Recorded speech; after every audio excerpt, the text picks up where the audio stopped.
Estamos de volta conversando sobre o Estatuto da Família, o projeto de lei do Estatuto da Família, com o deputado federal Jean Willis.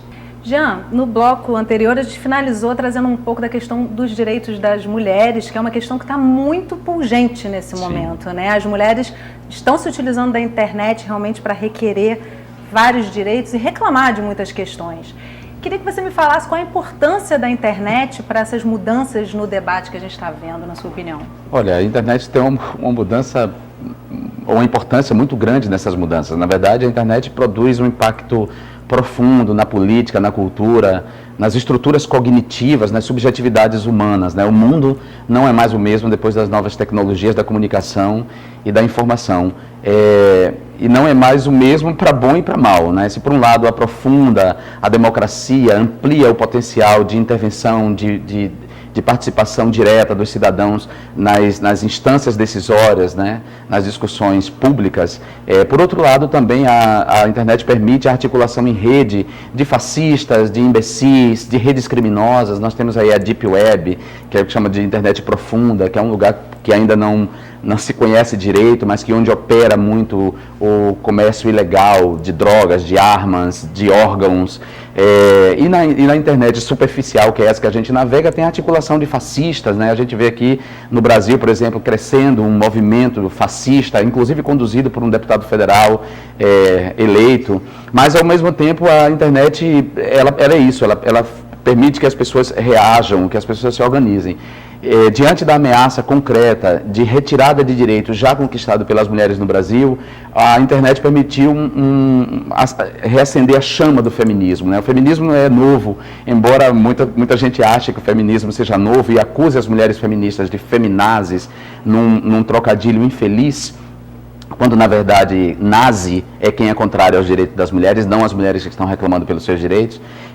O feminismo não é novo, mas a ameaça de retirada de direitos fez com que ele reacendesse e ele saiu da internet e foi para as ruas. A gente viu claramente aí no Rio de Janeiro as meninas, sobretudo as garotas mais novas, ocupando as ruas, reclamando pelos seus direitos e o direito ao seu corpo, inclusive, a se colocar no mundo sem necessariamente ser chamada de vadia, sem se tornar objeto de desejo de homens. É isso, eu acho que a nova política e os novos tempos terão que levar em conta a equidade de gênero, terá que levar em conta os direitos das mulheres, assim.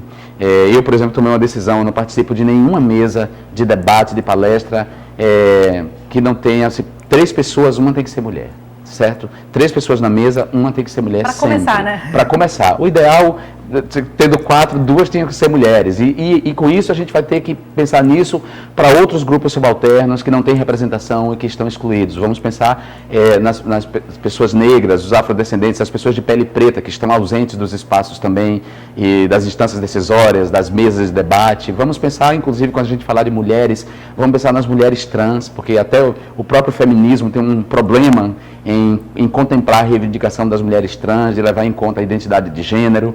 Estamos passando por uma fase de transformação, inclusive o próprio feminismo está se transformando. Acho que o feminismo não pode prescindir da tarefa de libertar os homens do machismo, né? Porque não adianta empoderar 2 mulheres e não considerar a libertação de um homem. Eu sempre digo que é empoderar 2 mulheres e libertar um homem. Nós temos que nos engajar nessa luta, a luta feminista também tem que ser nossa. Eu acho que é uma luta das mulheres, elas são protagonistas, mas que nós, homens, temos que participar dela porque o machismo está em nós e nós precisamos desconstruir, não vamos desconstruir se as mulheres não nos incluírem nessa luta. Então tem certas expressões do feminismo também que é muito sectário e que não quer que os homens estejam próximos dessa luta. Eu acho de um equívoco profundo e lamentável. Isso é uma questão da internet, né? Existem várias discussões dentro das discussões. Agora eu queria saber o seguinte, o deputado Jean Willis utiliza-se muito da ferramenta, principalmente a rede social, para se comunicar com seus eleitores ou com as pessoas que tiverem interesse em conhecer sua opinião. Agora, a pessoa física Jean Willis, como é que se transforma, como escuta, como devolve, o que muda para você na sua relação com o deputado, por conta do que você lê na rede do seu trabalho, por exemplo? Parece uma relação quase esquizofrênica, né? Uma pessoa e outra.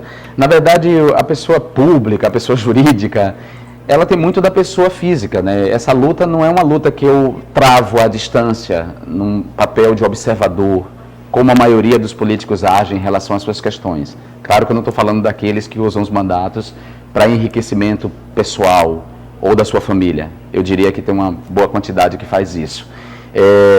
Não estou nem falando desses, eu estou falando dos outros que travam certas lutas com um certo distanciamento. Eu não, essa luta é minha, eu sou homossexual, eu ouço insulto desde que eu me entendo por gente. Eu sou vítima da homofobia, seja ela social, seja institucional, desde muito cedo. Eu convivo com pessoas discriminadas há muito tempo. Essa luta é uma luta de vida, é uma luta por inclusão que envolve a minha própria vida, é uma luta pelo direito de viver que me inclui. Então, não dá para separar uma coisa da outra. Acontece que quando a gente pertence a um grupo difamado e você cresce sob esse horizonte de insulto, de injúria, de discriminação, você cria certas estratégias. Quando você não se mata, né, ao longo da vida, quando você não desenvolve doenças graves, doenças psíquicas graves, quando você não tem que se enfurnar num armário para viver e mentir sobre você mesmo, quando você não passa por essas 3 fases e você faz a passagem da vergonha para o orgulho, você desenvolve estruturas para lidar com esse mundo, né? Então ninguém vai me convencer daquilo que eu sei sobre mim mesmo. Ninguém vai me dizer que eu sou uma pessoa abjeta, que eu não sou humano, que eu sou um pecador, se eu sei que eu não sou. Então eu estou aparelhado subjetivamente para enfrentar todos os canalhas e os seus discursos. E talvez seja por isso que eu desperte tanto ódio junto a esse segmento da sociedade que não quer ampliar a comunidade de direitos. O deputado é um legislador, né? O que é importante para um estudante de direito saber sobre essa atividade do legislador? O que ainda te impressiona no seu trabalho? Bom, eu acho que é fundamental que os operadores do direito saibam que eles vão operar uma legislação construída, debatida pelo Poder Legislativo, nas suas 3 expressões, nos 3 entes da federação. Nós temos um pacto federativo entre 3 entes, a União, o Estado e o município. Eu acho que um aluno de direito tem que ter essa compreensão. Eu acho inadmissível que um aluno de direito repita burrices e senso comum que circulam aí na sociedade, como, por exemplo, eu vou jogar uma bomba no Congresso Nacional. Essa demonização da política é inadmissível, mas tem acontecido cada vez mais, porque a qualidade dos cursos de direito tem caído bastante, né? Lamentavelmente tem caído. Não, eu digo, não por culpa tanto da instituição, mas por culpa dos próprios alunos, né? A gente vive numa sociedade hedonista, numa sociedade superficial, veloz, em que o aprofundamento é quase um pecado, né? Então, ninguém pode imaginar que vai se tornar um grande operador de direito estudando por apostilas. Ninguém pode achar que vai se tornar um grande operador de direito abrindo mão da literatura, de conhecer os saberes inúteis. E vou usar aqui uma ironia, porque as humanidades têm hoje sido consideradas um saber inútil, porque não pode ser aplicado diretamente na geração de recursos. E não é verdade. A literatura, a antropologia, a sociologia, as artes, de uma maneira geral, não são saberes inúteis. Tem alunos de direito que nunca pisaram os pés no teatro, nunca assistiram Hamlet, de Shakespeare. Como é que vão saber sobre a natureza do poder e a natureza humana pervertida, corrompida pelo poder sem ler Hamlet ou Macbeth? Sem conhecer, por exemplo, a literatura russa, né? Sem conhecer Dostoiévski, sem ler Crime e Castigo. Quer dizer, esses saberes são importantes e a gente não pode abrir mão deles. E a gente está numa sociedade que abre mão disso e, por outro lado, afirma com uma arrogância e com uma pretensão, uma burrice na internet que me choca. Então, não por acaso, Humberto Eco, que nos deixou há pouco tempo, disse sobre essas novas tecnologias que, se por um lado elas são muito boas, elas também deram vozes a uma legião de imbecis, para usar a expressão dele, porque é isso, são pessoas que não querem melhorar como seres humanos, não querem ampliar o seu repertório, mas gostam de afirmar seu senso comum, né, e suas estupidezes que ameaçam o Estado de Direito, que ameaçam a coletividade, que ameaçam a diversidade cultural. Isso é muito grave. E a gente não vê só isso aqui no Brasil, não. A gente está vendo aí nos Estados Unidos todo o debate dos dois candidatos, do Trump e do Sanders, e a gente vê a turma que quer votar no Donald Trump, que tipo de opinião aquela gente tem. Assustadora, mas é isso, né? São pessoas que abriram mão da oportunidade de conhecer, de aprofundar. Eu espero que os alunos de direito tenham esse prazer, né, não se transformem em mero exegedas, em pessoas que sabem decorar um punhado de leis para ser aprovado em concurso público, mas compreendam o sentido profundo mesmo do direito, da importância do direito numa sociedade e principalmente o sentido de justiça, né, que são 2 coisas distintas, né, o direito e a justiça. eles estão relacionados, mas são coisas distintas.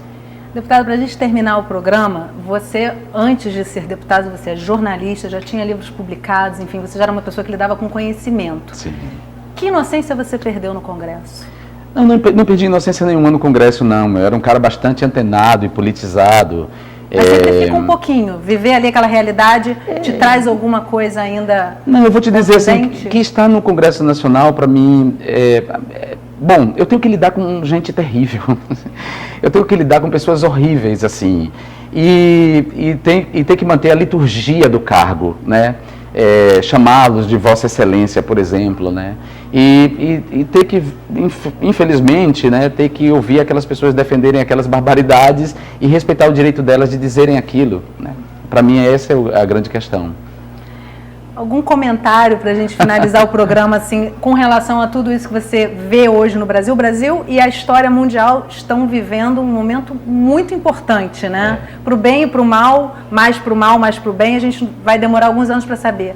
Mas como é que você se sente nesse momento político? Olha, eu me sinto angustiado, assim, me angustia, ao mesmo tempo que me excita participar da história, não ser só espectador da história, mas participar da história. A gente está numa mudança de época, né? Eu nunca imaginei que eu ia viver isso, essas mudanças de época que depois os livros de história nos contam, essas passagens, né? Eu fico imaginando como deveria ser a vida de uma pessoa que presenciou o raiar das luzes no iluminismo, né? Quando os primeiros filósofos, os primeiros poetas, os primeiros artistas plásticos começaram a mudar a face do mundo com as suas ideias, com a sua arte, e o quanto isso gerou debate, por exemplo, ali, né, quando a Idade Média começou a se desfazer e a modernidade começa a florescer. Nós estamos vivendo uma época parecida de transformação, de transição, né, que alguns podem chamar de modernidade tardia, outros chamam de pós-modernidade, eu não sei que nome a gente vai dar. Estamos passando por uma transformação, uma mudança de época. Então me excita ser protagonista, um dos protagonistas aqui no Brasil dessa transformação, dessa mudança, né, de estar nessa corrente transformadora, de dar minha contribuição nessa transformação. Mas, por outro lado, me angustia, porque também tem uma reação muito grande de quem não quer a transformação, de quem quer manter o status quo, né? Por mais que esse status quo ameace o planeta e a espécie humana, se a gente pensar, por exemplo, do ponto de vista ambiental, então temos que pensar numa justiça socioambiental, não só numa justiça social. Por mais que ameace o planeta, esses reacionários não querem mudar o status quo, mas o status quo terá que ser mudado, é inevitável que ele mude. Não tem caminho de volta, não tem outro caminho. Então, vou falar como minhas amigas transexuais falam na internet, aceita que dói menos. Muito obrigada pela sua participação aqui com a gente no programa da Faculdade de Direito da TV Faixa. Foi um prazer tê-lo com a gente. Um prazer meu.